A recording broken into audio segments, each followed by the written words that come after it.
안녕하세요. 네, 한 주간 잘 지냈어요? 네. 이제 밤에 좀 시원하지 않아요? 그죠? 네, 저희가 덮은 것 같아요. 그래서 8월이고, 네, 여러분, 예, 지난 시간에 이어서 시간을 맡겨야 되니까 본론으로 들어가도록 하겠습니다. 사실 여러분하고 좀 다른 이야기도 많이 나누고 싶고 한데, 일단 뭐 여담이긴 하지만 여러분, 저는 20살 넘어서 예수님을 믿었어요. 예수님을 20살 넘어서 믿었고, 그 전에는 교회를 다니는 교회 거의 없고, 그 초등학교 때 저희 담임 선생님 한 분이 예수님을 믿는 분이었어요. 근데 이분이 이제 저희 담임 선생님을 하다가 결혼을 하셨거든요. 그래서 그 결혼식 축하하려고 교회를 간 적이 있고, 교회는 거의 그 배경이 없이 살다가 나중에 이제 철 들고 어른들 편으로 머리 크고 나서 이제 예수님 믿게 됐는데, 그래서 사실 저는 이렇게 뭐 중등, 고등 이런 나이 때 교회당에 앉아있는 사람 보면 되게 부럽습니다. 나도 저 때 이렇게 좀 뭔가 많이 듣고 이랬으면, 뭐 지금의 모습도 뭐 여러분은 감사하지 않겠지만 저는 제 모습이 감사하거든요. 뭐 지금도 감사한데 조금 더 일찍 예수님 안 왔으면 얼마나 좋았을까, 이런 생각도 좀 해요. 제가 방황을 많이 한다가 해서 그렇거든요.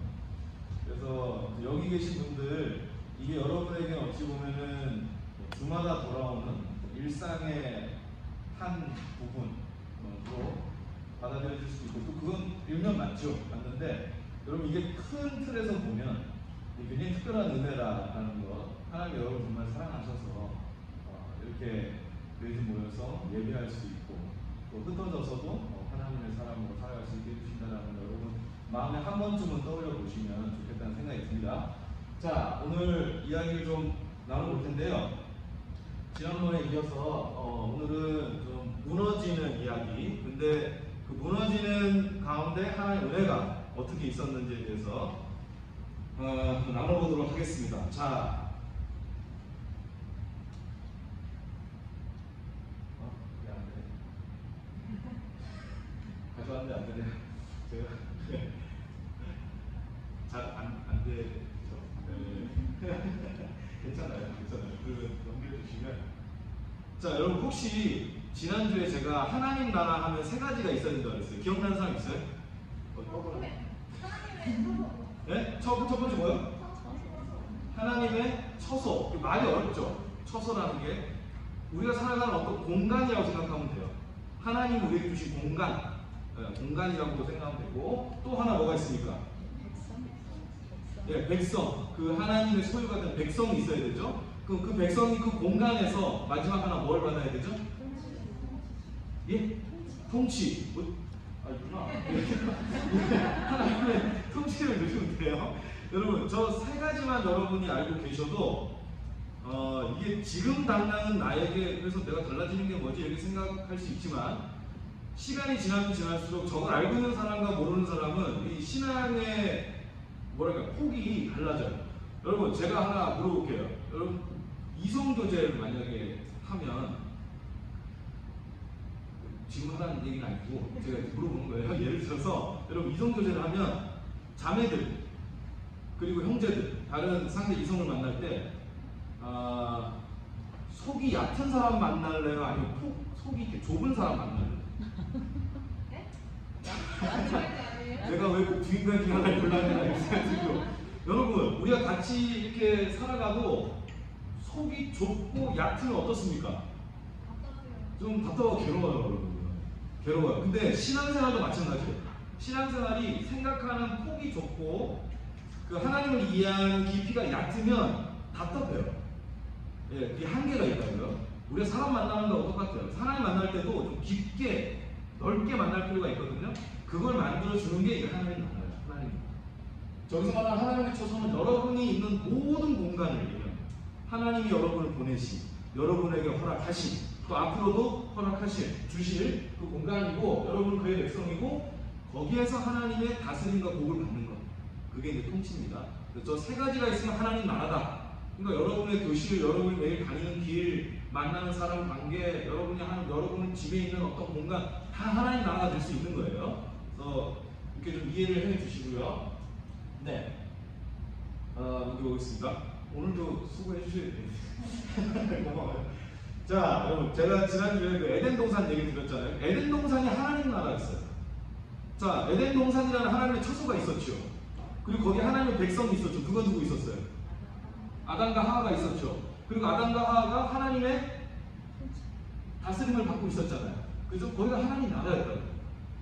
하나님이 원래 만드신 그림이 이거야 하고 그렇게 알려주는 게 에덴 동산 이야기예요. 여러분, 거기에서 아담이 하나님과 굉장히 친하고 통치를 잘 받고 있었다는 걸 보여주는 행동 중에 하나가 뭐냐면, 제가 지난주에 얘기했죠. 이름 짓는 거예요. 이름 짓는 거. 여러분, 어떤 피조물에 대해서 이름을 짓는 건 그걸 만드신 하나님의 의도와 계획을 완전히 이해하고 있다는 뜻이에요. 네이밍이라는 건 그때 가능한 거예요. 그래서 아담이 그걸 보면, 아, 하나님의 마음을 정말 잘 이해하고 있었구나. 하나님과 되게 원활하게 소통하고 있었구나 라고 하는 걸 알고 있고, 자, 그렇게 이야기는 그래서 행복하게 갈 줄 알았는데 이제 무너지는 사건이 벌어집니다. 아니, 그대로 할게요. 예, 방금 전에 보여주실래요? 사탄이 접근을 해요. 사탄이 접근을. 여러분, 근데 모르겠어요. 여기 계신 친구들 중에 이게 궁금한 사람도 있고 별로 궁금하지 않은 사람도 있을 텐데, 그래도 한번 들어봐 주세요. 그럼 사탄은 어디서 온 거냐? 이런 질문이 들 수 있죠. 아니, 에덴 동산에 남들이 사탄이 뱀의 모습으로 오는데 뱀 속에 들어간 건지 뱀의 형태를 하고 온 건지 그거 우리는 잘 알지 못해요. 창세기에는 그것까지 설명해 주진 않아요. 하지만 뱀이라는 그 모습을 취해서 왔다라고 하는 걸 우리가 알 수 있는데, 사탄은 어디서 왔냐? 여러분, 이렇게 일단 이해하시면 좋을 것 같아요. 기독교 전통에서는 사탄도 하나님의 피조물 중에 하나였어요. 그런데 타락하게 된 거죠. 타락한 천상의 존재라고 보는 거예요. 원래는 하나님과 선한 피조물이었어요. 그 중에 누군가가 반역을 한 거예요. 역모를 깨한 거예요. 그래서 자신의 역모 그 반란에 아담과 하와도 끌어들이기로 결정한 겁니다. 그리고 이제 접근을 하는 거예요. 그 완전했던 하나님과 사람 사이의 관계, 사람과 사람 사이의 관계, 사람과 피조물의 관계가 완전했거든요. 근데 그걸 이제 깨뜨리려고 접근을 하기 시작합니다. 자, 여기 보면 사탄이 어떻게 접근하냐면, 여러분, 그냥 접근 안 해요. 여러분, 누가 여러분한테 작정하고 사기치려고 접근할 때, 혹은 자기의 이익을 위해서 여러분 이용하려고 딱 작정하고 접근하는 사람이 있을 때 그냥 하겠어요? 굉장히 치밀하게 생각하겠죠. 성공시켜야 되잖아요. 사탄도 마찬가지예요. 여러분, 어설프게 접근하지 않습니다. 여러분, 우리가 똑똑할까요? 사탄이 똑똑할까요? 자신 있어요? 내가 더 똑똑하다. 여러분, 사탄이라면 영적인 존재니까 우리보다 더 똑똑하다고 보고, 근데 우리가 염려하지 않아도 되는 건 뭐죠? 우리에게는 예수님이 계시죠. 사탄을 짓밟아 버리신 예수님이 계시죠. 그러니까 우리가 안전할 수 있는 거예요. 자, 사탄이 접근한 사탄의 특징은 교활함입니다. 교활함. 자, 뭘 꿰내느냐? 여러분, 그 에덴 동산에서 사탄의 전략은 세 가지.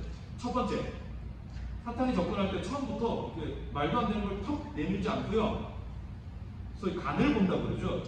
네, 간을 봐요. 무슨 간을 보느냐? 얘가 하나님에 대해서 오해할 만한 구석이 없나? 이걸 한번 살짝 꺼봐요. 그리고 두 번째, 얘가 하나님의 말씀에 대해서 제대로 이해하고 있나? 그걸 한번 비틀어 볼 수 없을까? 그리고 나서 그 두 가지에서 뭔가를 포착하면 그걸 이용해서 거짓말을 탁 내요. 그렇게 거짓말을 내는 거예요. 그래서 아담과 하와를 이렇게 깨내는데, 여러분, 이건 제가 살펴보겠지만 우리에게도 교훈이에요. 우리는 하나님을 잘 알고 있나? 우리는 하나님의 말씀을 충분히 이해하고 있나? 여러분, 우리가 완벽할 수는 없죠. 완전할 수는 없는데, 그래도 하루가 지나면 지날수록 하나님을 더 알아가는 사람. 뒷걸음질은 치지 않아야죠. 퇴행하진 않아야죠. 그리고 시간이 지나면 지날수록 말씀을 어제보다는 오늘보다는 내일 더 많이 알아가는 사람. 제대로 알아가는 사람. 더 깊게 알아가는 사람이 되고 있는가. 이런 걸 우리가 알려주고, 사실 이것이 우리가 그런 사탄의 전략으로부터 우리를 지키는 길이기도 하다라는 말씀 여러분께 드리겠습니다. 자, 여러분, 이 사탄의 전략은 종합하면 이거예요. 넘겨주실래요? 여러분, 낭만닥터 김사부라는 드라마 알아요? 몰라요? 죄송해요. 제가 제 취향인가 봐요. 저는 여러분 알 줄 알고 가져왔는데 미안해요. 그래도 나름 인기 있어서 시즌2까지 나왔던 건데, 여러분, 저기에 아주 악랄한 인물이 한 명 나와요. 자기 악한 계획 안에 모든 사람을 싹 끌어들여가지고 이용해 먹으려고 하는 사람이 나오는데, 이분 드라마에서 악역으로 잘 나오는 분이긴 해요. 뭐 실제로 그러진 않겠죠. 근데 이분이 또 누구한테 지시를 해요. 쟤랑 갈라. 이간질 시키는 거예요. 여러분 이간질 당해봤어요? 여러분 이간질 당하면 기분 어떻습니까? 더럽죠. 네, 이거 정말 사람한테 하지 말아야 될 것 중에 하나인데 저 사람이 그걸 해요. 하는데 그 지령을 받는 사람이 이러는 거예요. 아니 저쪽이 관계가 괜찮은데 어떻게 갈라놓습니까? 쟤네가 몇십 년 된 관계예요. 이렇게 얘기했어요. 그랬더니 이 사람이 딱 저에게 사람 갈라놓을 때는 많은 일을 안 해도 돼. 딱 하나만 해. 그게 뭔데요? 한 사람한테 가서 너 지금 쟤한테 속고 있는 거야. 요 한마디만 툭 던져주고 돌아오라는 거야. 그러면 사람은 그 말을 듣는 순간부터 의심을 하기 시작한다. 진짜? 제가 그때 했던 행동이 이런 의미인가 그러면? 이런 뜻인가? 이런 식으로 사람이 자기 의심을 계속 증폭시켜가기 때문에 그 다음부터 알아서 깨진다 라는 얘기를 해요. 여러분 사탄이 지금 딱 이런 접근을 거예요. 너 하나님한테 속고 있는 거야. 네가 알고 있는 그거 아니야 라는 식의 지금 사탄이 접근을 하고 있다 라고 여러분이 보시면 되겠습니다. 자, 넘길까요? 자, 어떤 얘기를 하느냐 여러분 저 제일 위에 게 사탄이 하는 말이고요. 그 두 번째 게 하와가 하는 말이고요. 세 번째 게 사탄의 마지막 대답이에요. 요걸 한번 읽어볼 텐데 제일 먼저 남자자 나무서 읽으려니까 왜 나는 사탄 읽으라고 그러냐고 그럴 것 같아서 같이 읽을게요 여러분. 자, 첫 번째 3장 1절 같이 읽을게요. 시작. 하나님이 처음으로 너희에게 동산 모든 나무의 열매를 먹지 말라 하시더냐. 자, 여러분 저 구절을 보면 사탄이 하와에게 다가옵니다. 그 하나님의 처소와 하나님의 백성인 아담과 하와가 하나님의 다스림 속에 잘 살고 있는데 다가와서 뭐라 그러냐면 하나님이 참으로 너희에게 동산 모든 나무 열매를 먹지 말라 하시더냐 라고 물어봐요. 여러분 하나님이 먹지 말라고 한 나무는 몇 개입니까? 딱 하나 있어요. 그럼 나머지는 어떻게 되는 거예요? 먹든 그거 먹을 때 갈아 먹든 꺾어 먹든 그 자기 마음대로 해요. 여러분 하나님이 하나 빼고 모든 나무를 허락해줬어요. 금지가 많아요? 자유가 많아요? 자유가 많죠. 여러분 하나님이 지금 넉넉해요? 인색해요? 넉넉하죠? 100개 중에 99개를 허락해줬어요. 그리고 딱 하나만 먹지 말라는 거예요. 그 먹지 말라는 건 여러분 한마디로 월권 행위를 하지 마. 그 하나를 먹지 않는다는 건 하나님을 인정해 주는 거예요. 내가 하나님의 다스림 속에 있는 사람이다. 내가 주인이 아니라 하나님이 주인이시다. 나는 그 한 가지 권위에 대한 인정이에요. 그거 하나 빼고 99은 다 먹게. 그 숫자 99은 아닌 거 알죠? 네, 나머지 모든 걸 다 먹을 수 있게 해줬어요. 근데 사탄이 와서 자유에 들어가 있던 모든을 어디다 넣었어요 지금? 금지에다 넣었어요. 야, 다 먹지 말라고 하든? 이렇게 얘기하는 거예요. 이건 뭐냐면 하나님이 아담과 하와에게 준 금지 명령을 과장되게 만들어요. 하나님은 모든 걸 허락하신 분인데 하나님은 모든 걸 금지시키는 분인 것처럼 살짝 말을 바꿔서 다가오고 있습니다. 여러분은 어떠세요? 하나님이 여러분한테 야 이것도 해봐, 뭐라도 해봐, 그것도 좋다, 잘했네, 다음으로 용기 내서 더 잘해봐. 여러분 이렇게 해주는 하나님이 여러분한테 더 친숙하세요? 아니면 야 안 돼, 그거 안 돼. 여러분 이렇게 딱딱딱 계속 금지만 내리는 하나님이 더 익숙하세요? 말하기는 그렇죠. 사람마다 다를 테니까. 근데 여러분 하나님은 우리에게 허락하신 게 훨씬 많습니다. 하나님이 금지하는 건 딱 하나예요. 월권행위. 하나님의 자리를 넘보지 말 것. 하나님의 자리를 빼앗아서 자기가 주인되려 하지 말 것. 이거 하나 빼고 하나님은 다 함께 주시는 거예요. 하나님은 넉넉한 분입니다, 여러분. 여러분의 인생을 앞으로 설계해가고 여러분이 앞으로 어떤 인생을 살겠다, 내가 뭐가 되고 싶다, 뭘 공부하고 싶다, 어딜 가보고 싶다 할 때 하나님 허락하신 게 훨씬 많습니다. 훨씬 많아요. 근데 사탄은 지금 저런 식으로 우리한테 하나님에 대한 사랑을 왜곡시킬 수 있는 거예요. 자, 저렇게 다가옵니다. 그때 하와가 대답을 합니다. 뭐라고 하냐면 3장 3절 읽어볼게요. 시작. 동산나무의 열매를 우리가 먹을 수 있으나 동산 중앙에 있는 나무의 열매는 하나님의 말씀에 너희는 먹지도 말고 만지도 말라. 너희가 죽을까 하노라 하시느니라. 아멘. 자, 하와의 대답을 보면 또 동산나무의 열매는 우리가 먹을 수 있다. 하나님이 무슨 나무의 열매를 먹을 수 있다고 했어요? 원래? 모든 나무의 열매를 먹을 수 있다고 했어요. 근데 하와는 있던 모든을 또 뺐어요.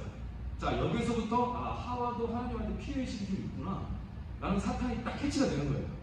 너도 하나님이 금지하는 거에 더 집중이 되지. 하나님 허락하신 거 잘 안 보이지. 라고 사탄이 심리전에서 파악을 하고 드러나는 겁니다. 자, 그러면서 뭐라 그러냐면 동산 중앙에 있는 나무의 열매는 하나님이 먹지 말라고 그랬대요. 여러분, 하나님이 한 나무를 먹지 말라고 그랬는데 그 나무 이름이 뭐예요? 선악을 알게 하는 나무죠. 나무 이름이 있어요. 여러분, 선악을 알게 하는 나무라는 이름을 분명히 얘기하면서 이 나무를 먹지 말아야 돼요. 왜냐? 선과 악의 기준은 나가. 그렇기 때문에 이 나무를 먹지 않는 건 선과 악의 기준이 하나님이라는 걸 우리가 인정하는 거다라는 취지, 이 금지 명령의 취지를 담아놓은 게 선악을 알게 하는 나무라는 이름이에요. 근데 하와가 이름을 썼어요, 안 썼어요? 이름을 뺀 거예요. 여러분, 저게 뭐랑 똑같은 거냐면 이런 거예요. 우리 애들이 감기가 걸렸다고 쳐요, 집에서. 근데 얘가 저 놀이터에서, 아파트 놀이터에서 친구들이 놀고 있고 막 그 소리가 들리고 막 나와 같이 가자 이러니까 얘 나가고 싶은 거예요. 나가겠다는 거예요. 저희가 너 감기 걸려서 안 돼. 오늘 참아야 내일부터 편하게 친구들이랑 놀 수 있어. 오늘 나가지면 안 돼. 또 나가겠다. 안 돼. 그 다음에 안 돼. 근데 그만 얘기해. 너 못 나가. 이렇게 얘기했어요. 얘가 친구가 전화가 오는 거예요. 야, 누나 너 왜 안 나가? 그랬더니 얘가 뭐라 그러냐면 몰라, 그냥 나가지 말래. 여러분, 이게 지금 뭐예요? 우리는 왜 나가지 말라고 했어요? 감기 심해지니까 하루만 참아라. 야, 하루 참으면 다음부터 마음껏 놀 수 있다 했는데 얘는 그 부모의 마음은 어떻게 했어요? 여러분, 실제 그랬다는 게 아니고 지금 예를 드는 거예요. 부모가 왜 그걸 하지 말라고 했는지 뜻은 싹 지우고 아 몰라 씨 짜증나게 나가지 말래 이렇게 그냥 나가지 말래만 강조하고. 여러분, 하와가 지금 다 그 얘기하고 있는 거예요. 하나님이 그 금지를 준 의도가 있단 말이에요. 하나님의 권위를 인정한 너희가 거기서 큰 복을 누릴 수 있다. 큰 은혜를 누리고 너희가 가진 재능, 은사 마음껏 발휘하고 살 수 있다. 이게 가장 안전한 길이다 라고 얘기해줬는데 나중에 하와는 사탄한테 뭐라 그래? 몰라 하여튼 저거 먹지도 말고 만지지 말래. 그리고 만지지 말라는 얘기는 안 했어요. 만져도 돼 가서. 먹지만 않으면 돼요. 근데 그걸 또 막 과장해가지고 그렇게 얘기를 합니다. 그리고 하나님이 뭐라 했냐면 먹으면 반드시 죽는다고. 그런데 하와가 뭐래요? 죽을 수도 있을걸? 라고 하나님이 얘기했다는 거예요. 결과에 대해서는 또 축소를 해요. 여러분, 이게 지금 점점 하나님과 하나님이 말씀하신 게 왜곡되고 있죠. 이때 사탄이 딱 보고 파악이 끝납니다. 너는 지금 하나님을 굉장히 인색한 분으로 이해하고 있고 하나님의 말씀도 지금 약간 아니까지 하구나. 오케이, 좋았어 하고 마지막에서는 절대 안 죽는다. 먹으면 완전히 눈발려. 너 하나님처럼 됐어. 나는 정권을 수합니다. 그리고 이걸 이제 배워먹게 되죠. 넘어갈게. 자, 여러분, 아담과 하와가 한 행동을 여러분 잘 이해하셔야 돼요. 여러분, 제가 왜 여기 시간을 더 쓰냐면 이 부분에 이게 지금 이후의 모든 사건의 원흉이에요. 아담과 하와가 한 행동은 여러분 법을 어긴 게 아니에요. 하나님 법을 주셨잖아요. 이건 먹지 마라.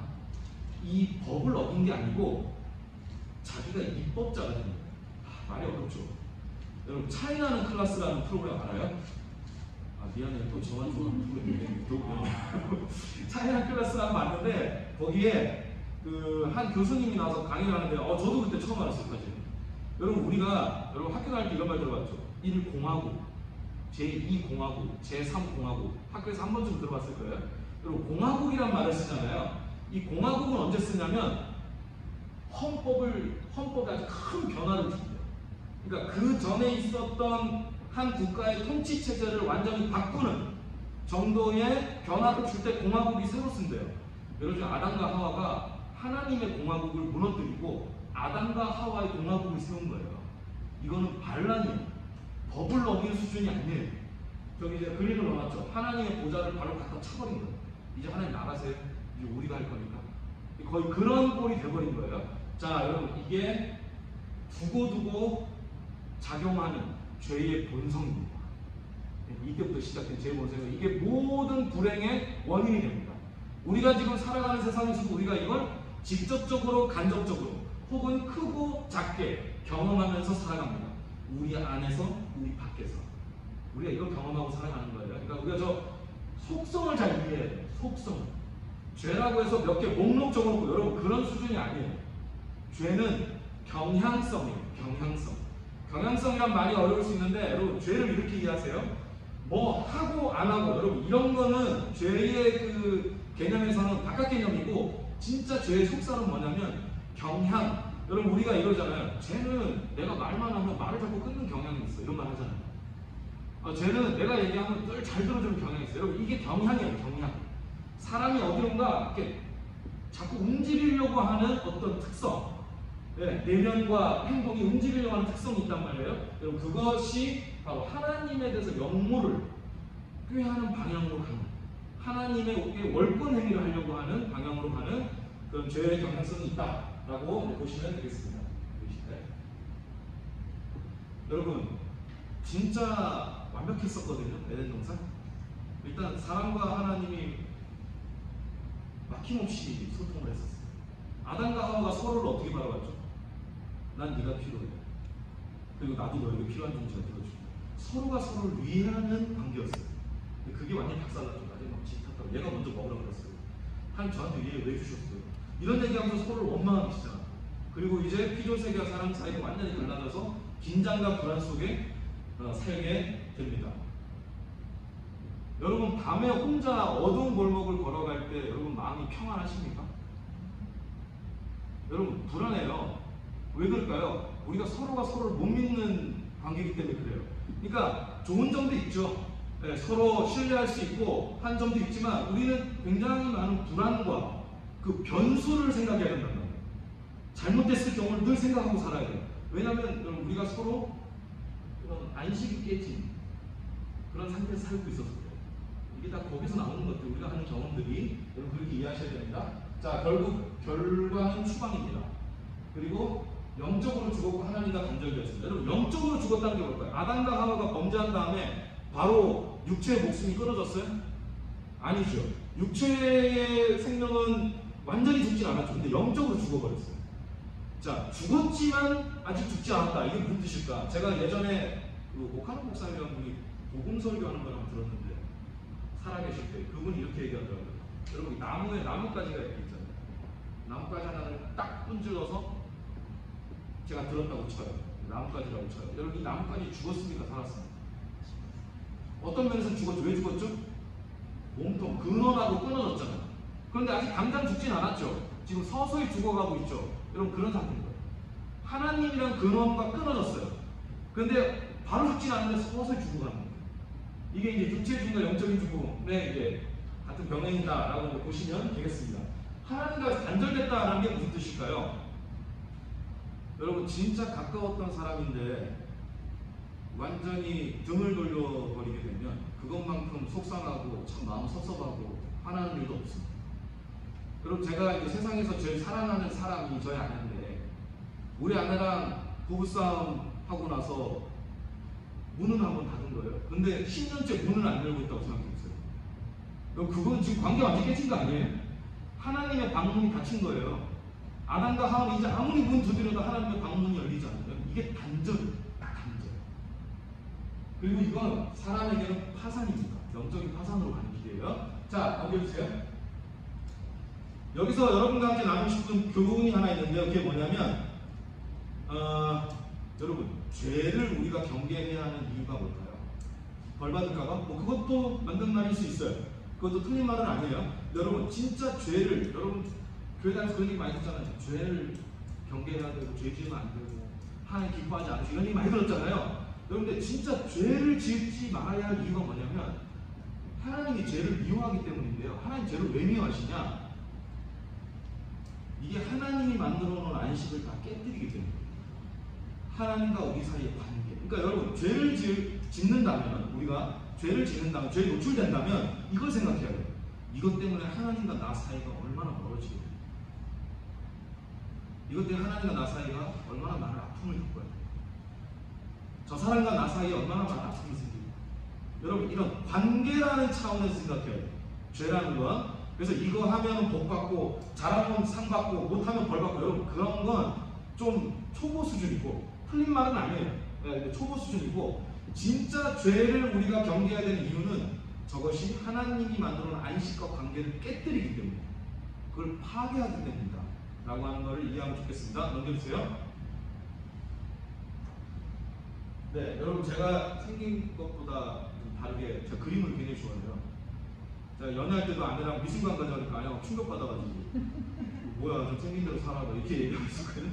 제가 막 고흐 그림도 엄청 좋아하고 모네 그림도 엄청 좋아하거든요. 여러분 이 그림도 되게 유명한 그림. 최초의 애통이라는 제목의 그림인데 여러분 저기에 가슴에 손을 얹고 괴로워하면서 연인을 끌어안고 있는 저 남자가 누구예요? 아담이에요. 그 옆에 얼굴을 파묻고 흐느끼는 여인은 누굴까요? 하와예요. 그리고 아담의 이 허벅지 위에 시차가 돼서 널브러져 있는 저 젊은이는 누굴까요? 아벨이에요. 그렇죠. 여러분 에덴 동산에서 벌어진 범죄는 그 단회성, 이벤트성 범죄로 끝나지 않습니다. 그 죄와 죽음의 그림자가 삽시간에 온 인류를 향해 퍼져나가요. 온 인류를 향해 퍼져나가요. 그리고는 아담의 집에서 최초의 살인이 벌어집니다. 적어도 성경에서 볼 때는 최초의 살인. 그러니까 아담과 하나가 저지른 게 최초의 반역이거든요. 근데 그 다음 나타난 게 최초의 살인이에요. 그리고 최초의 애통이 터진 거예요. 가족이 가족을 죽였어요. 이유가 뭡니까? 범행 동기가 있어야 돼요. 동기가 뭘까? 형이 죽였거든요. 동생을 죽인 이유가 뭐냐면 하나님이 내 재물을 안 받아주시고 제 재물을 받아주시고 시기를 해가지고 사람을 죽여버렸어요. 여러분 지금 사람이 지금 어떤 상태로 가고 있는지 알겠어요? 굉장히 지금 불행한 상태로 가고 있는 거예요. 또 아담의 이제 후손들이 나타나기 시작하는데 태어날 거 아니에요. 아담의 자식이 자식을 낳고 또 자식이 자식을 낳고 낳는데 그 태어난 사람들의 특징이 뭐냐? 저 두 번째 줄 보세요. 죽었더라, 죽었더라, 죽었더라. 이제 죽음의 권세 아래 갇히게 됐어요. 유한한 존재. 원래 그 전에 영원한 존재였거든요. 에덴 동산에서. 우리 영원히 하나님과 하나님의 생명을 공유하면서 사는 사람들이었는데 이제는 유한한 존재가 됐어요. 죽을 수밖에 없는. 그리고 여러분, 내가 살 수 있는 최대치를 살면 다행이죠. 그걸 못 채우고 죽는 경우가 많아요. 죽었더라, 죽었더라, 죽었더라. 그리고 하나님이 세상을 보는데 이건 에덴 동산과는 비교도 불가능하고 하나님이 애초에 세상을 만들 때 의도하지 않았던 차마 눈 뜨고 볼 수 없는 꼴이 온 세상에 벌어집니다. 저런 서로 괴롭히고 억압하고 죽이고 미워하고 혐오하고 배제하고 여러분 이런 일들이 온 땅에 가득해 있고 사람들이 막 울부짖고 신음하고 이래요. 하나님 그 세상을 도저히 눈 뜨고 볼 수가 없는 거예요. 더 이상 보존해 줄 수가 없는 상태로 치달아 버렸어요. 그래서 일어난 일이 무슨 심판입니까? 홍수 심판이에요. 홍수 심판으로 하나님이 세상을 밀어버렸는데 여러분 홍수 심판이 어떤 거냐면 이게 적절한 예일지 모르겠는데 그냥 이해하고 들어봐 주세요. 제가 아는 목사님이 이제 어떤 성도님들하고 같이 정말 하나님의 인도하심을 확신하면서 교회를 세웠어요. 그런데 나중에 교회 안에서 이게 도저히 교회라 할 수 없는 일들이 막 벌어지고 너무 큰 아픔을 겪은 거예요. 나중에 그 교회 간판을 처음에 교회를 세웠던 분들이 스스로 뗐어요. 여러분 이때 마음이 어떨까요? 잘 모르겠어요. 여러분이 만약에 나중에 어떤 공들여서 무언가를 이뤄냈어요. 근데 이게 다 틀렸다라는 게 결론이 나기 시작합니다. 여러분 그때 마음이 어떻겠어요? 사람이요 자기가 뭔가 정말 뜻을 품고 한 일을 스스로 부정해야 될 때 정말 괴롭습니다. 이건 뭐냐면 하나님의 홍수 심판은 하나님이 창조를 취소하는 거예요. 내가 다 지워버려. 틀렸다. 이때 하나님의 표현이 뭐냐면 후회하셨더라. 하나님 후회하셨다. 자 그리고 마지막으로 창세기 11장에는 아벨탑으로 집단 저항이 일어납니다. 그전에는 사람들이 하나님에 대한 반응이나 저항이 개별적이었어요. 아니 소규모였는데 아벨탑은 완전히 거대 집단을 만든 거예요. 그래서 우리가 하늘까지 올라가자 라고 얘기하잖아요. 여러분 하늘까지 올라간다는 건 뭐냐면 하나님하고 다이다이 붙자 여러분 이런 얘기입니다. 하나님하고 맞짱 한번 뜨자. 예, 이렇게 해서 온 인류가 집단적으로 반응을 하게 됩니다. 자 여러분 이거 보면 분위기가 어때요? 암울하죠? 암울한데 그리고 이야기는 이렇게 끝나야 될 것 같은데 그렇지가 않아요. 하나님은 은혜의 하나님이세요. 저기에 하나님의 은혜 역사가 일어나기 시작합니다. 자 넘겨볼까요? 최초의 살인과 최초의 애통이 벌어집니다. 저 살인자 이름이 뭐냐면 가인이에요. 아벨을 죽인 살인자거든요. 그래서 가인이 쫓겨나는데 하나님이 가인이 쫓겨날 때 가인에게 너는 죄졌으니까 나가서 이제는 안전하지 않은 곳에 가서 네가 죽든 살든 알아서 해. 네가 저지른 죄에 대한 대가야. 이렇게 보내도 될 것 같은데 가인이 나갈 때 두려워 떠는 거야. 두려워 떠니까 어떻게 해주냐면 네가 어딜 가서 누굴 만나든 다른 사람이 너를 함부로 해치지 않게 내가 보호의 표를 주겠다. 그래서 가인을 지켜주시겠다는 약속을 했어. 여러분 하나님 은혜입니다. 이렇게 안 해줘도 돼요. 당연한 게 아니에요. 그리고 원래 안 해주는 게 맞아요. 근데 하나님은 가인을 지켜주는 거예요. 또 하나 죽었더라. 아담의 자손들은 계속 죽어나가고 있는데 그 사이에 죽지 않는 한 사람이 출현합니다. 에녹이에요. 에녹. 죽지 않고 하늘로 올라가요. 여러분 저거 뭘 보여줄까요? 지금 온 세상에 죽음의 그림자가 드리워지고 사람들이 그 아래에서 살고 있는데 죽음의 권세 아래 살고 있는데 하나님께 속한 사람은 죽음의 권세에서 벗어나서 하나님의 생명을 누리면서 살 수 있다는 희망을 보여주는 거예요. 그래서 너희도 나에게로 와라 라는 메시지를 에녹을 통해서 이제 던져주시는 거예요. 그리고 홍수 심판, 여러분 홍수로 다 쓸어버렸거든요. 특별히 창조할 때 하나님이 유독 공들인 대상이 있었죠. 그게 누굽니까? 창조 때. 예, 창조했을 때 누군가? 사람. 창조의 꽃이었잖아요. 여러분 사람을 다 잃어버렸어요. 하나님 자기가 자기 손으로 지은 대상을 잃어버릴 때 그 자괴감이 얼마나 컸겠습니까? 이렇게 할 수밖에 없고, 근데 그때 한 가족을 살리죠. 노아의 가족을 살려서 언약을 맺고, 그게 그 유명한 무지개 언약. 며칠 전에도 소나기 내리고 나니까 무지개 쫙 뜨던데 무지개 언약이 이제 맺어집니다. 그리고 하나님이 이 모든 걸 회복시켜 가겠다라는 언약을 이제 노아가 맺어요. 그리고 마지막으로 바벨탑 사건이 벌어졌는데, 바벨탑 사건이 벌어졌을 때는 거기에 대한 직접적인 개입을 하나님이, 그러니까 은혜의 개입은 안 하세요. 흩어버리는 개입은 하시죠. 은혜의 개입은 안 하시다가 나중에 12장에 보면 한 사람을 불러냅니다. 그게 아브라함이고, 여러분 이게 굉장히 중요해요. 여러분이 앞으로 읽어갈 성경의 그 핵심입니다. 자, 넘겨볼게요. 아브라함을 불러서 하나님 뭐라고 하시냐면, 저기 위에 있는 창세기 12장 1, 2절 같이 읽어볼게요. 시작. 아버지의 집을 떠나 내가 내게 보여줄 땅으로 가라. 내가 너로 큰 민족을 이루고 내게 복을 주어 내 이름을 창대하게 하리니 너는 복이 될지라. 자, 아브라함에게 세 가지를 약속하셨어요. 첫 번째, 뭘 주겠다?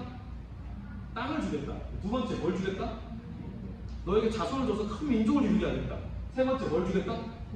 복을 주겠다. 여러분, 땅, 민족, 복. 어디서 많이 보는 거 아니에요? 하나님 나라의 세 가지 요소죠. 여러분, 아브라함에게 제약서했던 건 뭘까요? 완전히 좌절되어 버린 이 하나님 나라를 내가 너를 통해 다시 세워내겠다 라는 약속을 주신 거예요. 그러니까 여러분, 아브라함에게 주신 약속은 아브라함의 사적인 어떤 축복, 성공, 그런 복 아니에요. 하나님 나라의 복을 주기로 한 거예요. 내가 너를 통해 이 무너진 하나님 나라를 다시 세우겠다. 에덴 동산에서 내가 이루어냈던 그 일을 너를 통해서 다시 이루어내겠다 라고 약속을 해 주신 겁니다. 그래서 아브라함의 복 안에는, 그 아브라함이 받은 언약 안에는 하나님 나라의 3요소, 백성, 땅, 다스림이 다 들어있다. 여러분, 저렇게 보는 것과 저걸 그냥 단순히 아브라함이 혼자 못 받는 얘기로 보는 건 성경이 완전히 달라져요. 물론 아브라함이 개인적으로 못 받는 게 있어요. 여러분, 뭐 없지 않습니다. 있는데 그 목적이 뭐냐는 거예요. 아브라함 혼자 잘 되라고 멈춘 거 아니에요. 하나님 나라를 세우라고. 하나님 나라를 세우라고 이제 복을 주신 겁니다. 자, 넘겨볼게요. 하나님이 결국 모든 걸 이렇게 끝낼 수 있었는데 끝내지 않으신 이유는 하나밖에 없어요. 하나님 우리를 사랑하시고 우리에게 은혜를 주시기 원합니다. 여러분, 제가 여러분한테 이 부분에서 좀 드리고 싶은 메시지가 있는데, 여러분 기도할 때 하나님 은혜 감사합니다 이런 기도하시죠. 하나님 은혜 감사합니다 기도할 때가 있잖아요. 근데 여러분, 하나님의 은혜는 진짜 값비싼 은혜입니다. 값비싼 은혜. 받을 자격이 없는 사람에게 주는 게 은혜거든요. 값비싼 은혜예요. 아까 사탄이 하와를 깨낼 때 뭘 부추겼습니까? 하나님 너한테 참 뭘 이렇게 넉넉하게 안 주신다. 야, 하나님 참 인색하지 않나? 이런 거 좀 확실하게 해주시면 좋을 텐데, 기도해도 이거 하나도 응답 잘하는 건가? 열심히 해도 뭐가 잘 안 되는데 하나님 너무 하시는 거 아니냐? 여러분, 이런 식의 얘기를 하는데 여러분 하나님의 은혜는 부족함이 없어요. 하나님 넉넉하시다. 여러분 오늘 강의 마치고 이거 하나만 기억해도 여러분 그냥 족할 것 같아요. 하나님이 우리에게 인색한 분이 아니다라는 거에 대한 가장 강력한 증거가 뭘까요? 가장 강력한 여러분 한 사람 한 사람 여러분 한 사람 한 사람에게 하나님 인색하지 않거든요. 근데 그 증거가 뭐냐고 증거가. 그럼 다른 사람 여러분한테 물어볼 거 아니에요. 야 하나님 사랑이 있으셔? 여러분이 말 하나님 사랑이셔. 하나님 그게 좋은 분이셔? 친절하셔? 당연히 하나님 친절하셔. 어떻게 알아? 보여줘봐 나한테 말해봐. 그래서 여러분 뭘 증거를 내놓으실래요? 여러분 제가 부모로서 이렇게 살아보면 부모한테 제일 아픈 게 뭔지 아세요? 자식 건드는 거예요. 여러분 부모가요 자기 다치는 건 참습니다. 근데 자기 자식 다치는 건 못 참아요. 내가 대신 다치는 게 나아요. 자식이 아픈 게 부모한테 제일 아픕니다. 내가 대신 아프고 내가 대신 죽고 싶어요. 부모가 정말 사랑이 있다면 그래요. 여러분. 그래서 부모에게 자식을 내놓는 게 제일 힘든 일이에요. 여러분 하나님은 우리를 위해 누굴 내놨죠? 자기 아들을 내놓으셨죠. 여러분 하나님이 여러분에게 뭘 줬냐면 내가 너를 얼마나 사랑하는지 보여줄게. 예수님을 내놨어요. 하나님한테 가장 귀한 걸 내놨어요. 여러분 가장 귀한 걸 내놨던 건 믿으시죠? 나머지 아끼지 않아요. 이거 준 거면 다 준 거예요. 여러분 하나님 우리에게 예수님을 줬다는 것만큼 하나님의 사랑이 많다고 증거하는 건 없습니다. 그래서 여러분이 마음이 흔들릴 때 그걸 기억하세요. 하나님은 저에게 아들을 주셨습니다. 하나님 저한테 아끼지 않는 분인 걸 제가 기억합니다. 여러분 이런 하나님의 은혜를 우리가 감지할 수 있으면 좋겠습니다. 자 넘어가실게요. 여러분 이렇게 지금 하나님의 안식이 무너지고 막 세상이 삐거덕거리고 있는데 하나님 거기서 막 은혜로 또 새로운 일을 해나오고 계시죠. 여러분 지금 예수님이 와서 이 흐름이 완전히 이제 터지긴 했지만 우리가 여전히 하나님의 안식이 깨진 세상에 살고 있다고요. 근데 우리는 하나님의 은혜를 입은 사람들이에요. 이렇게 살아갈 때 마치 창세기에 나온 에녹처럼 노아처럼 아브라함처럼 우리 그런 부름을 받아서 지금 살아가는 사람인데 이렇게 살아갈 때 하나님이 자기 백성들에게 마음속에 뭘 하나 주냐면 따라해보세요. 거룩한 불만족. 여러분 한 번만 더 해볼까요? 거룩한 불만족. 네, 여러분 신앙생활 할 때 불만이 많아야 돼요? 감사가 많아야 돼요? 감사가 많아야 되지. 네, 여러분 하나님 우리한테 진짜 주시고 싶은 것 중에 하나가 불만이에요. 불만. 무슨 불만일까요? 하나님이 원래 의도하셨던 건 이런 게 아닌데 하나님 나라는 원래 이런 곳인데 그렇지 못한 세상과 어떤 모습을 보게 되죠. 여러분 그걸 볼 때 그것 보고도 감사하면 안 돼요. 불만을 가져야 돼요. 하나님은 저게 어떻게 바뀌길 원하실까? 여러분 이왕이면 저는 여러분의 꿈이 그것과 관련됐으면 좋겠어요.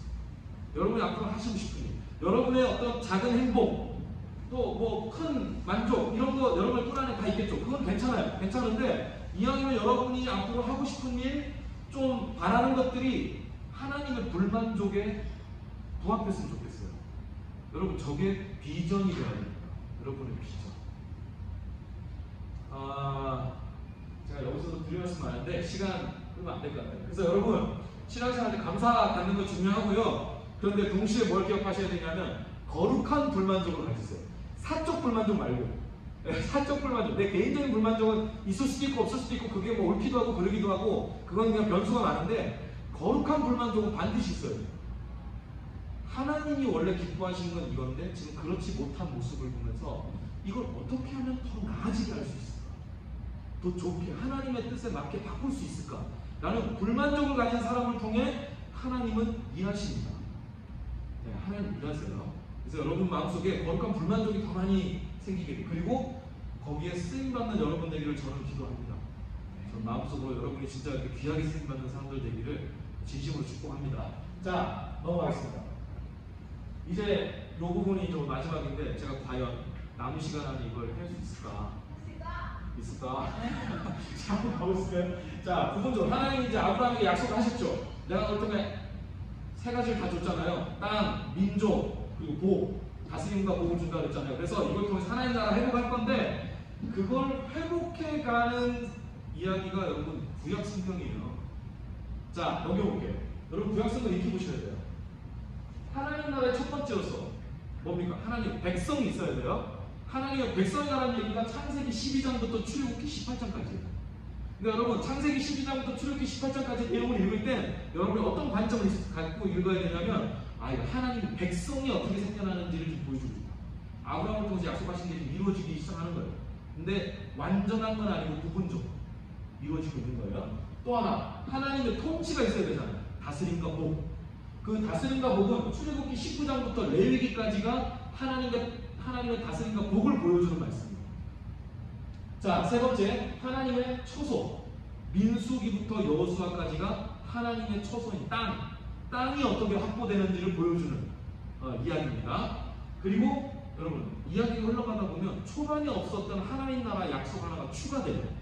그게 뭐냐면 하나님의 왕이 드러나요. 그전에는 왕에 대한 얘기가 없었거든요. 나중에 가면 왕에 관한 얘기가 나옵니다.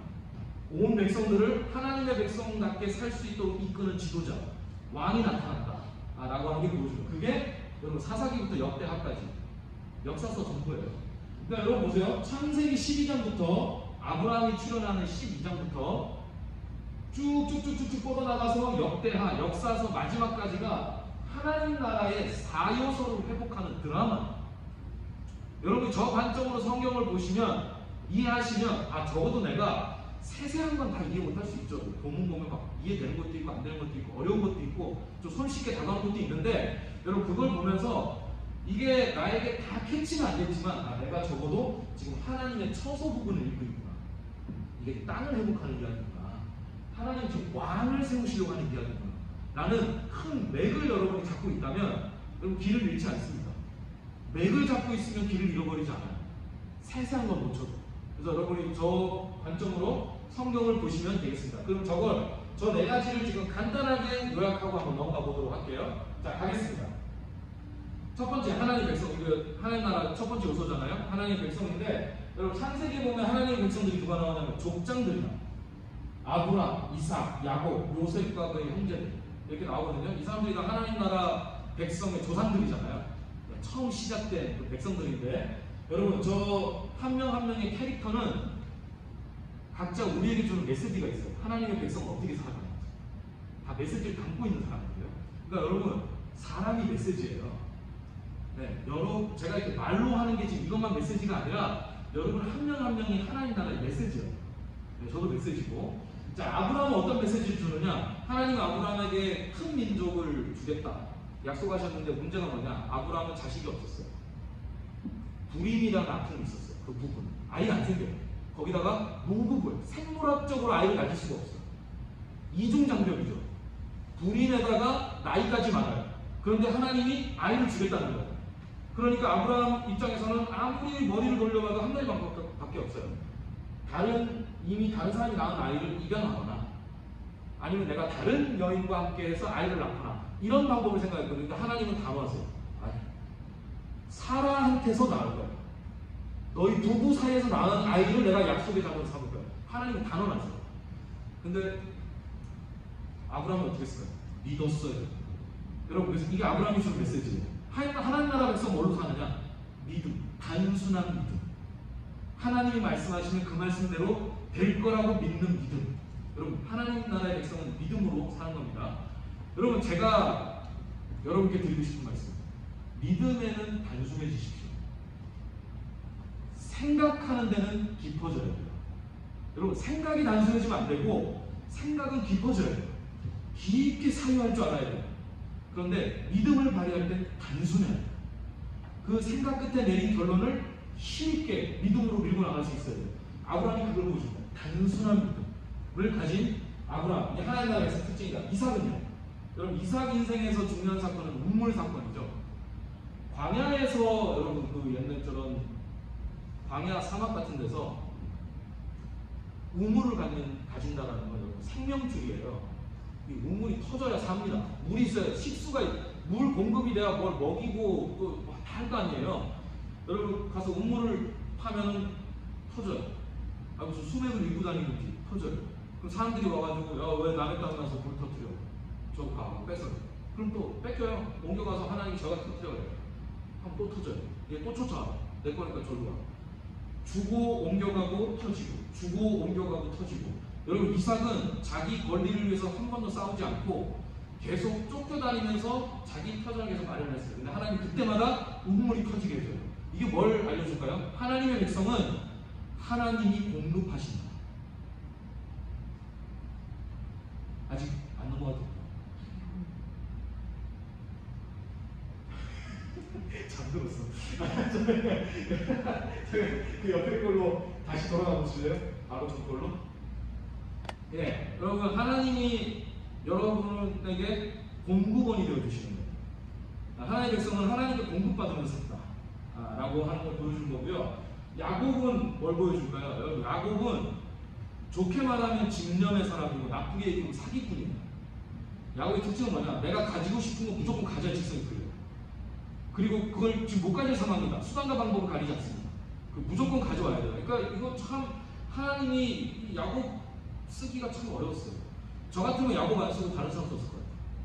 다른 사람 불렀을 것 같아요. 필요하잖아요. 말도 안 듣고 자기 고집대로 하려고 그러고. 근데 하나님이 야곱이 가는 곳마다 추격하세요. 나중에는 추격 끝에 뭘 하느냐? 야곱하고 씨름을 해요. 여러분 주위에서 하나님하고 씨름했다는 분 만나봤어요? 야곱밖에 없습니다. 하나님이 그렇게 해서라도 고쳐내서 이건 뭘 보여줄까요? 야곱은 이걸 보여줘요. 하나님의 백성은 하나님의 일방적인 은혜로 산다. 여러분 우리가 하나님 백성 받지 않을 때가 더 많거든요. 여러분 제가 가끔 보면 막 얼굴이 화끈거려서 기도를 못할 것 같아요.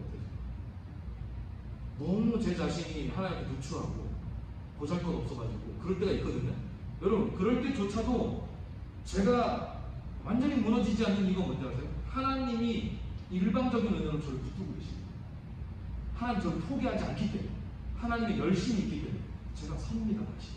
여러분도 마찬가지예요. 네, 하나님의 백성은 하나님의 일방적인 은혜와 열심으로 선다 라고 하는 보여주는 야곱이에요. 그리고 뭐 요셉과 형제들은 여러분 요셉이 엄청 어려움 많이 겪었는데 나중에 결국 역전이 오죠. 총리가 되잖아요, 그죠? 여러분 근데 야곱 요셉은 그 과정 하나하나를 걸어갈 때는 이게 어떻게 다 달라질지 몰랐어요. 이게 나중에 다 역전이 일어나죠. 여러분 그건 뭘 보여주냐면 하나님의 주권이 있다. 여러분 하나님의 백성에게 하나님 주권이 있습니다. 여러분 사람들은 여러분에 대해서 뭐 앞으로 어떻게 살 거다 그리고 뭐 어떤 사람 같다 이런 단정 짓는 말을 많이 할 텐데 여러분 거기에는 그냥 참고만 하시고 크게 신경 쓰지 마세요. 여러분의 인생을 진짜 결정하는 건 하나님의 주권이에요. 사람의 어떤 단정 짓는 말이 여러분을 결정하지 않는다. 하나님의 주권을 믿으시고 단 이거는 생각하세요. 하나님의 주권은 사랑의 주권이에요. 여러분을 사랑하는 동기로 다가오는 주권이기 때문에 믿어 의심치 않아도 됩니다. 그 결국은 요셉을 그렇게 만들어냈듯이 하나님 만들어내신다라는 걸 보여주고요. 그리고 출애굽의 백성들은 하나님을 경험했는데 하나님 어떻게 경험했느냐? 바로를 꺾는 10가지 재앙, 그리고 바다 가르는 기적. 이건 뭐죠? 여러분 한번 따라해 보시려는데 거의 마무리돼 가는데 행동하시는 하나님. 행동하시는 하나님. 여러분 하나님은 어떤 하나님이냐면 우리가 힘들잖아요. 그럼 옆에 와가지고 힘들지 힘내라 쓰다듬어주고 이렇게 뒤로 물러나는 그런 하나님 아니에요. 하나님 위로도 하시죠. 우리한테 쉽게 우리를 쓰다듬어 주세요. 어루만져 주신다고요. 근데 하나님은 그 다음에 행동하세요. 실제적으로 일하십니다. 출애굽 백성들이 결국 하나님을 경험한 거예요. 여러분 하나님 나라의 백성은 그 역사하신 하나님을 통해 하나님을 부른다 라고 하는 걸 이제 보여주는 거예요. 자 넘겨볼게요. 자 그 다음 이제 하나님 나라의 두 번째 요소 하나님의 다스림과 복이 나오는데 여러분 하나님이 다스리신다 하나님 통치한다 라고 하는 거는 하나님이 권위자이시다는 뜻이거든요. 여러분 권위라는 말 들으면 여러분 마음이 어떠세요? 포근합니까? 좀 딱딱하고 멀게 느껴지죠? 여러분 왜 그러냐면 우리가 좋은 권위를 많이 경험하지 못해서 그래요. 그리고 그건 실제로 일면 맞아요. 우리를 아프게 하는 권위가 있거든요. 제대로 그 역할을 하지 못해서. 여러분 그럴 때 있어요. 살아가다 보면 뭐 가정에서도 그렇고 학교에서도 그렇고 우리가 그럴 수 있다고요. 우리가 좋은 권위를 만나지 못해서 되게 마음 아프기 때문에 하나님의 권위라고 그러면은 일단은 부정적으로 느껴질 수 있어요. 여러분 하나님의 권위는 절대 그렇지 않습니다. 그래서 제가 여러분께 부탁드리고 싶은 거예요. 여러분 살아가면서 권위하면 무조건 쳐내지 마시고 좋은 권위와 나쁜 권위를 분별할 수 있는 능력을 달라고 기도하세요. 그럼 그게 중요해요.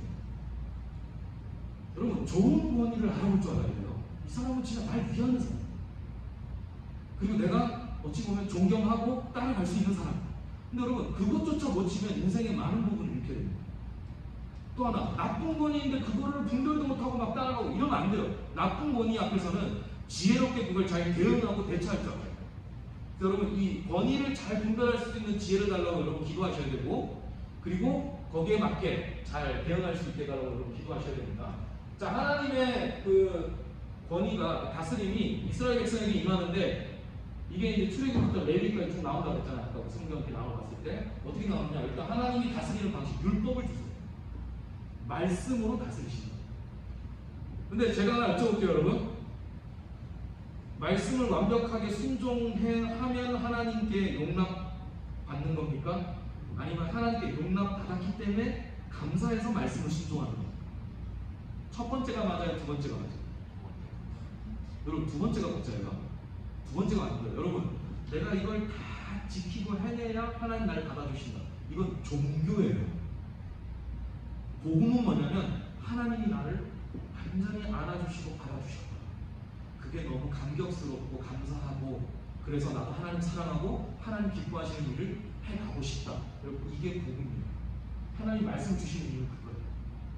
출애굽 역사에서 하나님이 이스라엘에서 싹 끌고 나왔잖아요. 바로 꺾고. 그게 너무 감사해서 하나님께 순종하는 백성들이 되도록 말씀을 주셨고요. 또 성막을 주시는데, 여러분, 성막 안에는 공간이 두 개가 있어요. 따라해 보세요. 성소, 지성소. 이게 두 군데가 있어요. 여러분, 그 성소, 지성소에 가면 뭐가 있냐면, 일단 진설병이 있어요. 떡을 놓는 게 있고요. 금초대가 있고요. 분향단이 있어요. 여러분, 이 물건들은요, 하나님이 없으면 이거 다 그냥 물건이에요. 아무 의미 없는 거예요. 근데 여기 있는 뜻을 알아야 돼요. 진설병은 뭐냐?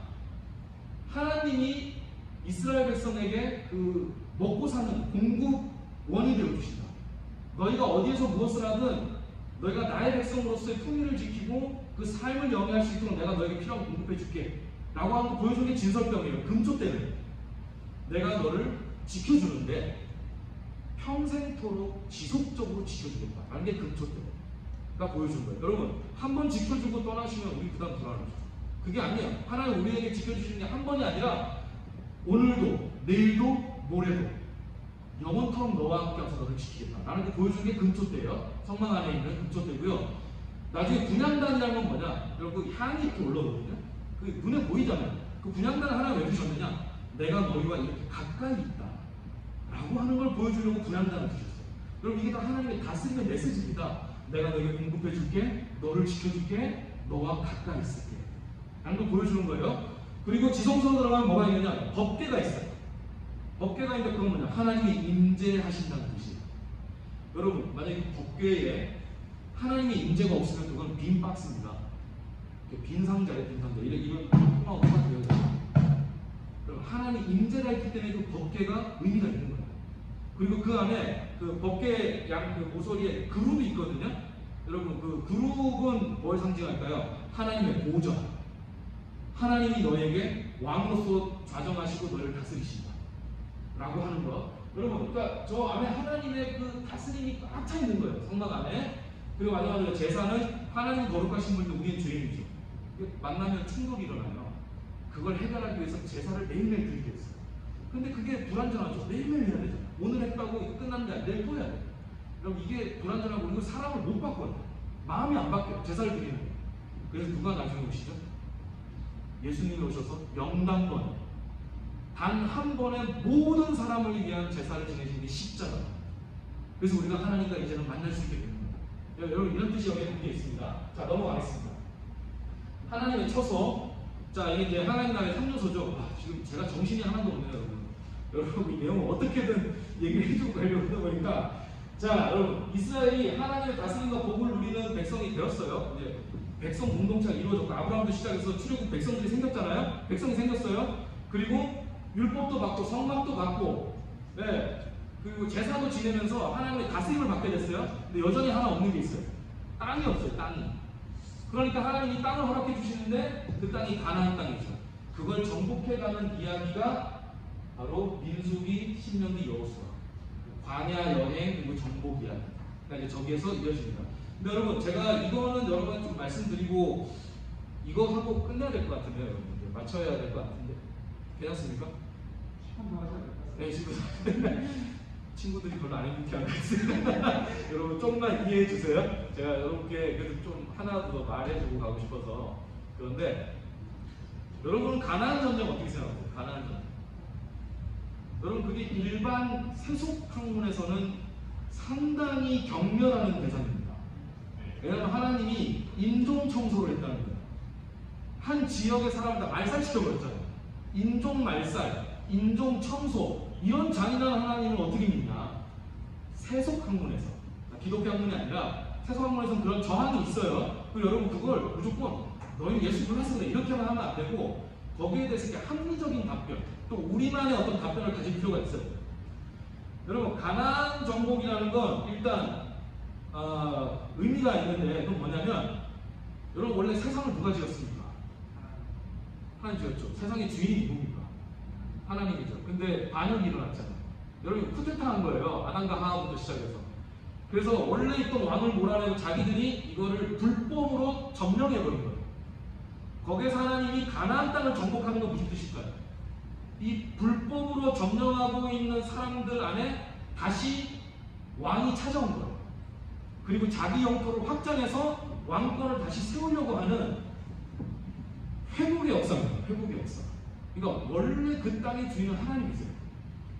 그래서 하나님이 아브라함부터 약속하신 이 빼앗긴 나라를 되찾는 일이 가나안 정복이다 라는 여러분 신학적 의미를 아셔야 되고, 두 번째, 여러분 당시에 가나안에요 상상하기 어려운 죄악이 있었습니다. 그 사람들의 죄와 악이 얼마나 차고 넘쳤는지 하나님의 보좌 앞에까지 흘러들었어요. 마치 홍수 심판으로 이 세상을 밀어버리지 않으면 안 될 상태가 됐었다 그랬잖아요. 그것처럼 가나안의 상태가 됐어요. 도저히 여러분 하나님이 정말 인내의 하나님이세요. 하나님 정말 많이 참으십니다. 여러분 우리를 대하실 때 하나님 정말 인내하면서 대하시거든요. 우리의 허물과 연약함과 이런 거 다 인내하고 하나님 정말 우리 사랑하셔서 이렇게 참으시거든요. 하나님 그런 분인데 그런 하나님이 못 참을 정도의 상태가 가나안의 상태였어요. 하나님 그래서 그 땅을 심판하는 메시지도 있었습니다. 그러니까 그 두 가지, 하나님의 주권 회복, 영토 회복이라는 의미와 그 가나안의 죄를 벌하는, 심판하는 의미가 동시에 담겨 있는데 여기서 중요하게 여러분 하나 기억해야 될 거예요. 저런 가나안 정복 역사는 저때 이후로 더 있었을까요? 없었을까요? 여러분 다시는 없었어요. 저는 그게 무슨 뜻일까요? 저런 가나안 정복 성경 본문 보면서 전쟁 일으키면 안 된다는 뜻이에요. 이해되세요? 네, 하나님도 이렇게 정복 전쟁 하셨다. 우리 정복 전쟁 한다. 여러분 이렇게 하면 이 역사, 이런 역사를 썼던 오류의 역사들이 굉장히 많습니다. 여러분 절대 가나안 정복은 전무후무한 거예요. 그 전에도 없었고 그 이후에도 없고 그때 단회적으로 일어났던 사건이다 라고 하는 걸 여러분이 이해하시는 게 좋겠습니다. 자, 넘어가겠습니다. 이제 마지막으로 하나님의 왕에 관한 내용인데, 신명기에 보면 율법이 쭉 설명되어 있는데 거기에 왕에 관한 율법이 나와 있어요. 왕이 있기 전인데, 신명기는 왕이 있기 전인데 왕에 관한 율법이 나와 있어요. 그건 무슨 뜻이냐면 하나님이 이스라엘 백성에게 왕을 세울 계획을 가지고 계셨다 라는 뜻이에요. 그리고 이제 이게 나중에 점점 드러나기 시작합니다. 근데 여러분 하나님의 왕은 다른 일반 세속 나라의 왕과는 좀 달라요. 일반 나라의 왕은 자기의 권력과 명예를 위해 살죠. 하나님이 세우신 왕은 하나님의 이름과 하나님의 뜻을 위해서 사는 사람입니다. 그러니까 뭐냐면 왕의 왕이 있는 거예요. 그래서 진짜 왕이신 하나님을 섬기는 인간 왕이에요. 이게 하나님 의도하신 왕입니다. 자, 넘어갈게요.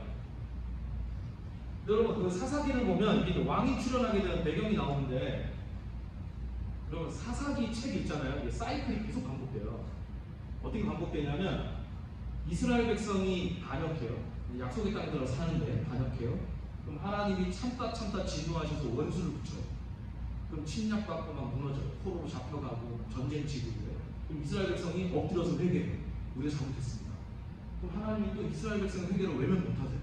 그래서 다시 용서하시고 사사를 세워서 다 구원해 주세요. 그런데 그러면서 또 돌아가. 그리고 또 반역해. 그리고 또 벌받아. 회개, 회복돼. 또 반역해. 또 벌받아. 이게 무한 사이클로 돌아가거든요. 여러분, 제가 한번 여러분한테 물어볼게요. 여러분 만약에 인생을 살아가는데 여기 만약에 사이클이 있다고 쳐요. 여러분 지금 이렇게 되면 하향세잖아요. 하향세. 밑으로 내려오는 거잖아요. 우리가 마음이 다운이 되든 생활 여러 가지 문제가 생기든 다운되고 이게 해결해서 올라가는 거잖아요. 여러분 이 지점에 있을 때 우리가 배웠다고 느끼겠죠. 근데 이 지점에 있을 때 어떨까요? 마음이 좋죠. 회복됐잖아요. 그죠? 여러분 이렇게 동그라미를 그리면 이거는 선수라는 것처럼 보이는데 문제가 뭐냐? 시간도 없는데 제가 다시는 여러분 못 만날 것 같아요. 여러분 그냥 이렇게 도는 게 아니에요. 제가 반복된다 그랬잖아요. 이렇게 도는 게 아니고 전체적으로 어때요? 추락. 전체는 추락이에요. 근데 보세요. 이렇게 올라가는 이 지점에 누가 있는 거예요. 그러면 요것만 보면 어때요? 내가 나아지는 것 같아요. 근데 전체적으로 떨어지고 있다니까요. 여러분 삶을 이렇게 봐야 돼요. 내가 지금 좀 회복되는 것 같은데 전체적으로는 지금 떨어지고 있는 거예요.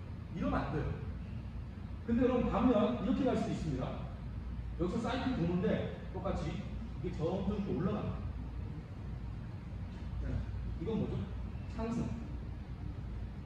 근데 여러분 여기 이렇게 돌면서 여기 이렇게 내려가는 지점에 누가 있어요? 요 한 원만 볼 때는 이때 자기는 어떻게 느낍니까? 힘들어, 괴로워, 지치네 이런 생각이 들 수 있거든요. 근데 전체적으로 어때요? 올라가고 있죠. 여러분 이 안에 있어야 돼요. 이 안에 있어야 돼요. 이거 이렇게 돌면서 올라가게 만드는 게 뭘까요? 여러분 이게 은혜예요. 하나님이 여러분의 삶을 인도하실 때 짧게 보면은 지금 다운되는 것 같은데 길게 보면 올라가고 있더라고요. 여러분 그걸 믿고 가는 사람과 짧게 보면 나 좀 지금 괜찮아진 것 같은데 근데 길게 보면 내려가고 있죠. 이거 완전 다른 거예요. 여러분. 그래서 우리가 신앙의 사이클을 어떻게 볼 거냐 라고 하는 것도 이제 사사기가 알려주고, 여러분 이 사사기에서 사사들로는 지금 백성들이 완전 회복이 아니라 계속 악순환 거리를 그리면서 추락하고 있는 거예요. 자, 넘겨볼게요. 그래서 결국 어떻게 되냐? 왕을 달라. 백성들이 요구해요.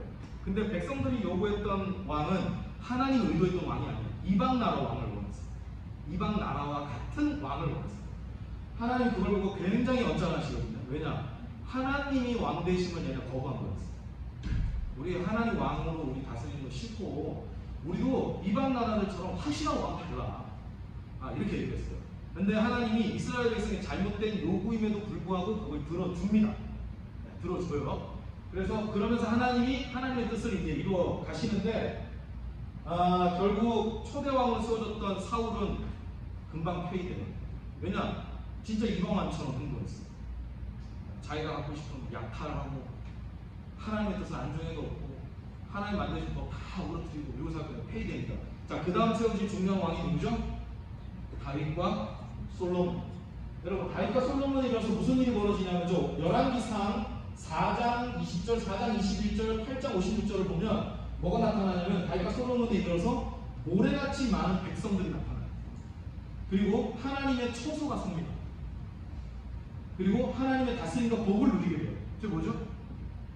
하나님 나라잖아요.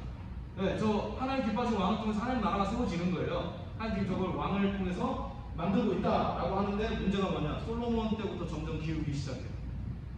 우상 숭배하고 그리고 그 다음에 후손으로 왕들 사이에서 분열이 일어나서 이게 무너지게 됩니다. 넘어갈게요. 자, 결국 이제 내리막길을 걷다가 여러분 이게 분열 왕국이 되거든요.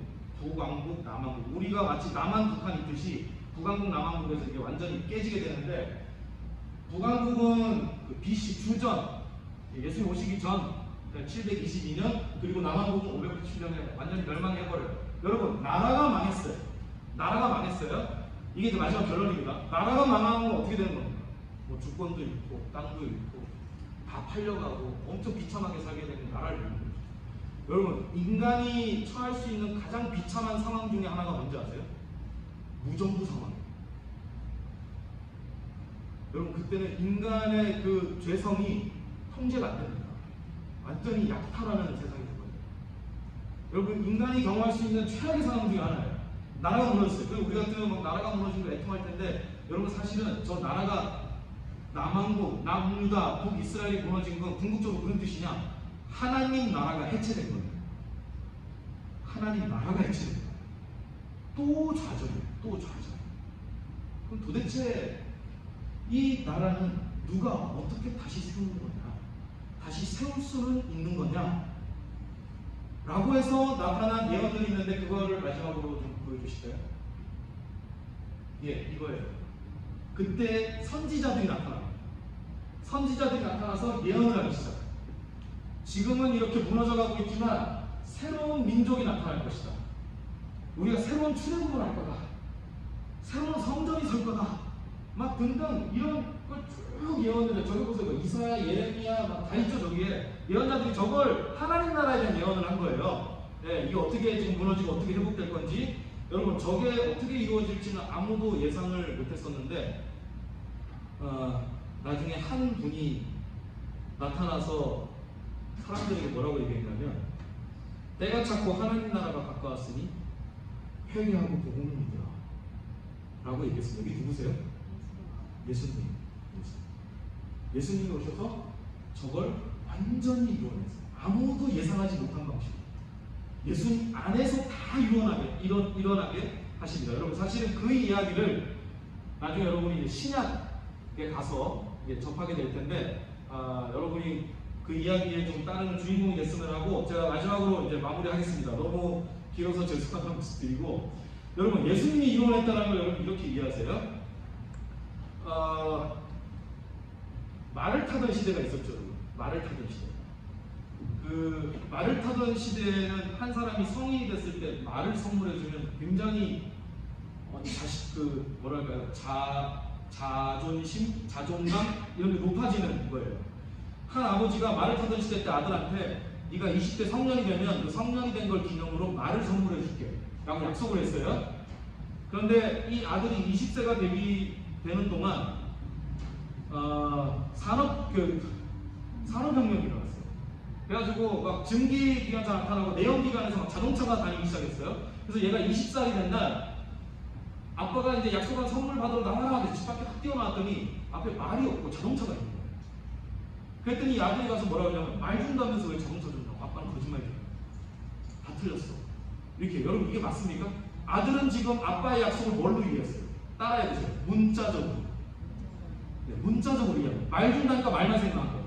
그런데 아빠는 그 약속을 어떻게 이루어냈어요? 내용적으로. 네가 진짜 바라는 거 더 좋은 거야 안다. 여기 여러분 예수님의 성취가 그런 거예요. 저거를 아직도 문자적으로 믿고 있는 사람들이 있어요. 이스라엘 사람들. 민족 이스라엘이 회복될 거예요. 우리 성전이 회복될 거예요. 예수님 통해서 다 이루어졌어요. 네. 남김없이 이루어졌어요. 그리고 예수님이 여러분과 저를 예수님 안으로 넣었죠. 그럼 예수님이 이루어내신 건 다 우리 거예요. 우리가 저걸 누리면서 살아가는 게 이제 신약 백성의 부르심이다 라는 걸 여러분이 확신하면서 여러분의 일상과 앞으로의 미래를 하나님의 큰 그림 안에서 여러분 한번 잘 꾸려내 보시기를 주님의 이름으로 부탁드리겠습니다. 네, 제가 나와주실까요? 예.